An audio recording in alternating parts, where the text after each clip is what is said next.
Lewis Hamilton set for Tom Brady meeting after nightmare weekend in Imola. Lewis Hamilton is reportedly set to meet NFL superstar Tom Brady next week following his nightmare weekend at the Imola Grand Prix. Brady, who is regarded by many as the greatest NFL player of all time, has been invited to the Miami Grand Prix as a guest of Mercedes sponsor International Watch Company. Hamilton has endured a miserable start to the new season and has been well off the pace in the opening 4 races. And on Sunday, he could only muster a 13th place finish as he failed to threaten his rivals at the front of the grid. That result came despite the fact his Silver Arrows teammate George Russell managed to finish in 4th place while driving an identical car. And Hamilton's F1 dominance appears to be a thing of the past. According to The Sun, the Briton will be seeking some career advice when he meets Brady.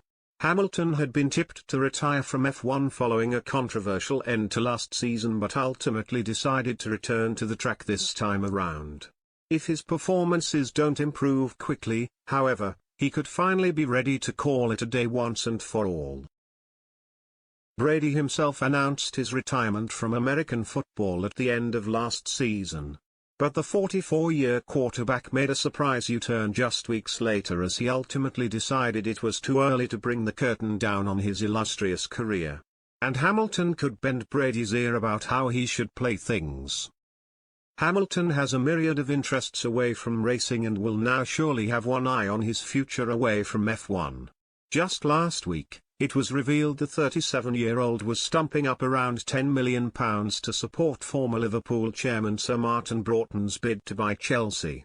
And if he doesn't think he can win another F1 title, he may feel the time is right to call it quits on the track. Following Sunday's disappointment, Hamilton admitted he was out of the title race just 4 races into the season. "A weekend to forget, that's for sure," Hamilton said. "I'm out of it, for sure. There's no question about that, but I'll still keep working as hard as I can to try and somehow pull it back together somehow." But the veteran insisted he wouldn't turn his back on F1 at this stage. "There is nowhere else I want to be," he added. "Just because we have hit a rough patch, it is not in my DNA to back out. We can fix this. It is going to be a painful year that we are going to have to ride out together."